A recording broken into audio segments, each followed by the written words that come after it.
Bienvenidos amigos y amigas, compañeros y compañeras a una nueva edición de su programa Espacio Rectoral, un lugar donde se habla de la UNEYES, se habla del futuro, de las perspectivas, de las visiones, de los alcances y de los nuevos proyectos.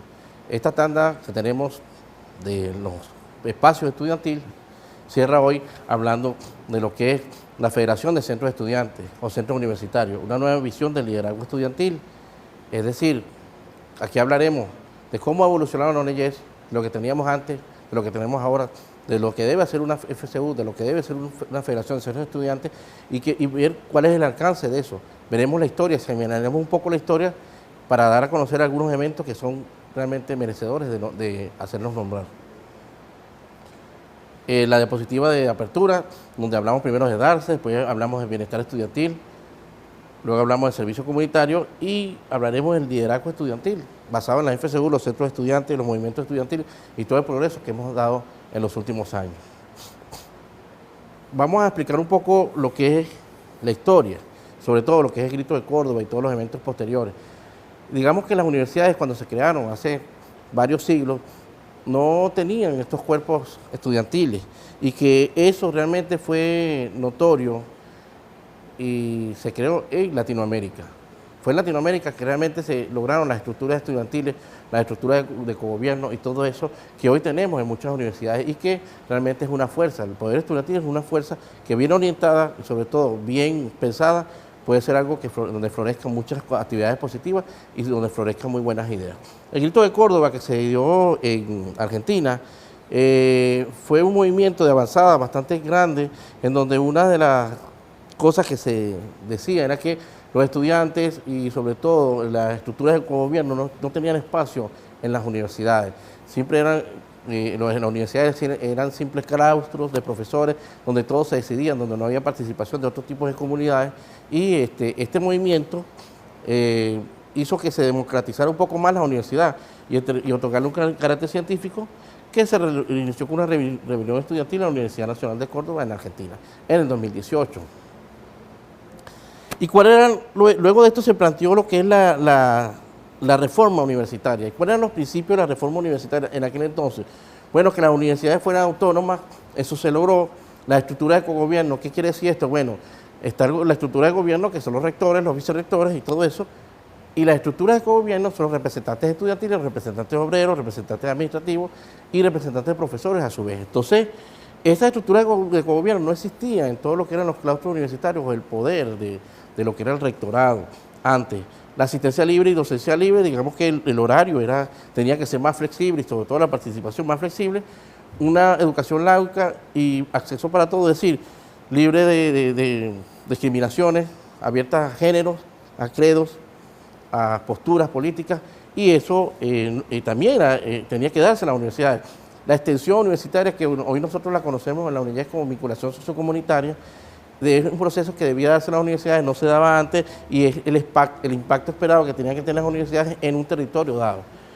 La publicidad del acto universitario, es decir, las gacetas universitarias, todo lo que se hacía en la universidad, todo lo que se aprobaba en un consejo universitario, debería ser publicado, y eso se hace normalmente. Ayudas sociales a estudiantes, que hoy en nuestra universidad se conoce como bienestar estudiantil, la relación obrero-estudiantil y la proyección latinoamericana. Eso realmente fue lo que dio como resultado, o lo que se originó luego del acto de 1918, lo que es el Grito de Córdoba, para luego plantearlo así, que es un resumen de todas esas actividades, y fue un logro del movimiento estudiantil. Entonces, algunas personas, fíjense lo que quiero mostrar aquí. Algunas personas que liderizaron estos movimientos en aquella época eran estudiantes universitarios, pero fíjense en el alcance del poder estudiantil, que muchos de ellos llegaron a ser presidentes de sus países. Hipólito Yrigoyen, Arturo Frondizi, Arturo Humberto Illia en Argentina, Raúl Alfonsín fue presidente de Argentina, Juan José Arévalo, Fernando Enrique Cardoso fue presidente de Brasil, Rómulo Betancourt fue presidente de Venezuela, Salvador Allende fue presidente de Chile, Fidel Castro fue presidente de Cuba, Carlos Príos Socarrás de Cuba y José Bate y Ordóñez de Uruguay. Todos ellos fueron figuras luego prominentes y muy notorias en todo lo que es el acontecer político de sus países y comenzaron como dirigentes estudiantiles, como líderes estudiantiles, y eso realmente debe destacar. no tengo que decir que muchos líderes estudiantiles del pasado, de la década pasada, hoy son nuestros ministros y muchos han llegado a ser presidentes. Entonces, todos pasamos por eso, todos de alguna forma estuvimos liderizando movimientos estudiantiles, hoy liderizamos en universidades, muchos liderizan empresas, muchos liderizan instituciones, de tal manera que cuando uno hace una reflexión de todo esto, uno simplemente lo que puede decir es que el alcance de estos movimientos estudiantiles da para mucho y en el futuro es el que se decide con esto. Quiero hablar de algunas cosas negativas o eventos que pasaron terribles en el pasado para que se tenga en cuenta y no vuelva a ocurrir. Los movimientos estudiantiles también empezaron a ser muy incómodos algunas posturas gubernamentales, sobre todo algunas dictaduras. Está el evento de la Noche de los Lápices, que fue en Argentina, que fue una serie de secuestros y asesinatos a estudiantes de secundaria, ocurrió durante la noche del 16 de septiembre de 1976, en donde hubo muchos estudiantes desaparecidos, hubo muchas violaciones por parte de los cuerpos militares, simplemente para acallar una rebelión estudiantil que luchaba por derechos y nada más que eso. Esto debe recordarse para saber lo que nos enseña la historia y decir que estas cosas no deben pasar nunca más en ninguno de estos países latinoamericanos, mucho menos. También está el evento de las madres de la Plaza de Mayo en 1977. Eran señoras, madres de estudiantes desaparecidos que se juntaron en la Plaza de Mayo en Buenos Aires, Argentina, y uno de sus símbolos era esto, era un manto, un tocado, que las identificaba, generalmente era blanco, pero había de varios colores, y ellos lo que querían era pedir por información a las autoridades, sobre todo militares, por la desaparición de sus hijos. Debo decir que hoy en día todavía existe el movimiento y hasta hoy en día muchos estudiantes aún siguen desaparecidos.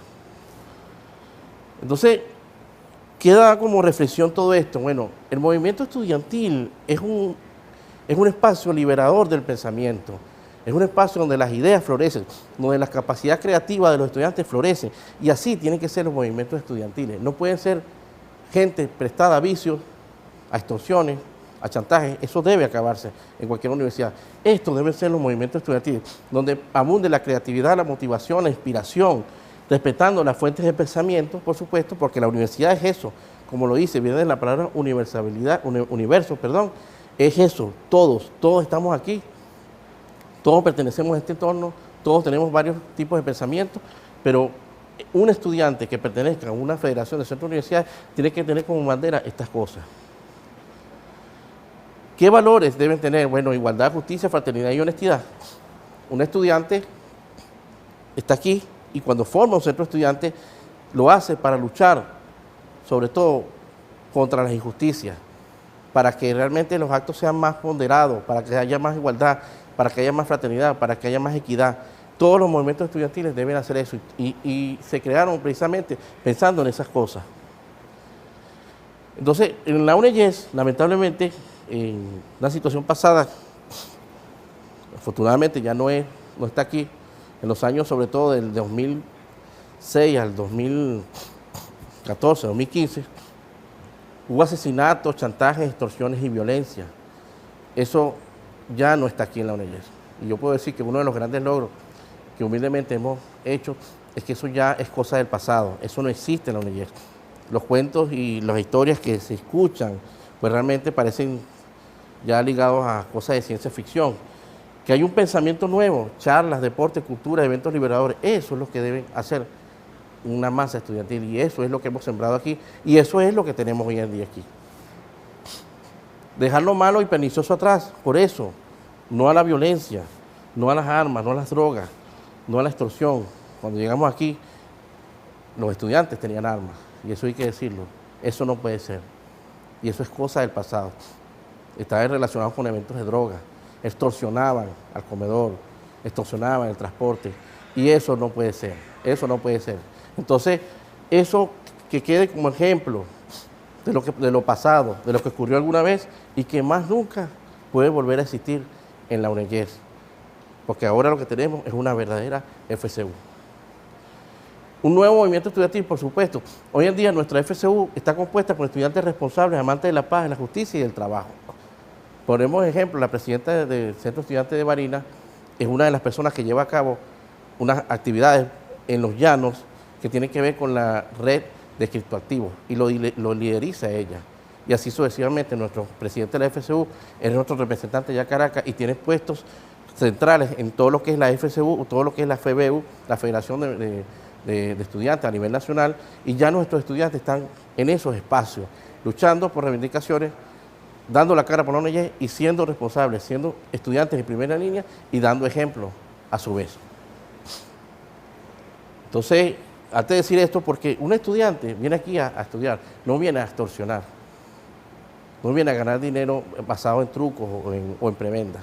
Eso no puede ser. Y eso tiene que quedar aquí como una piedra angular, como algo que pasó alguna vez, pero que no puede volver a suceder.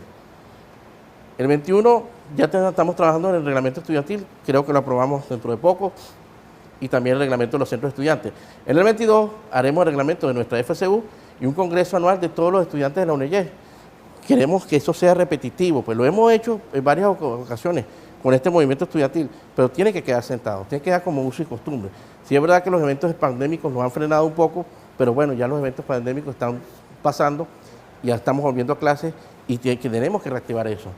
Y el 2023 tenemos como meta con el Congreso Nacional de Federación de Centros de Estudiantes, que sea la UNEYE, la casa, la sede del encuentro de todos esos centros y federaciones para mostrar lo que tenemos y que se discutan estas cosas a nivel nacional. Eso es muy bonito, eso es muy hermoso. Dicho esto, les comparto un pensamiento de nuestro Che Guevara, nuestro hermano Che Guevara, que es muy popular y que yo creo que debe ser las palabras iniciales de cualquier federación de centros de estudiantes, donde dice: no creo que seamos parientes muy cercanos, pero si usted es capaz de terminar de indignación cada vez que se comete una injusticia en el mundo, somos compañeros, que es más importante. Bueno, yo creo que esto no necesita mayor explicación, debe ser el fundamento de una masa estudiantil que lucha por la justicia y los derechos, no solo de ellos, sino de los obreros, de los trabajadores.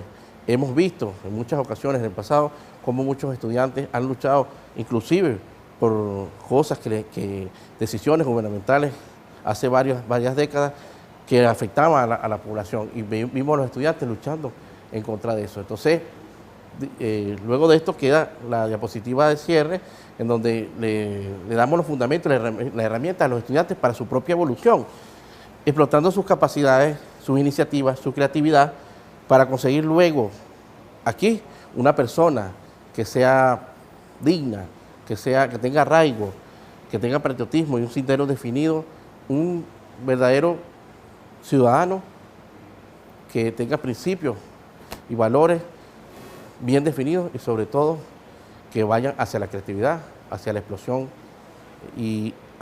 creativa y sobre todo a ser una persona que dé mucho a la nación. Dicho esto, no me queda más que decir que me despido agradecido por su tiempo y su atención, diciendo que seguimos trabajando sin pausa, sin detenernos, con mucha energía, siempre para llegar hasta ustedes, por ustedes y para ustedes. Muchísimas gracias.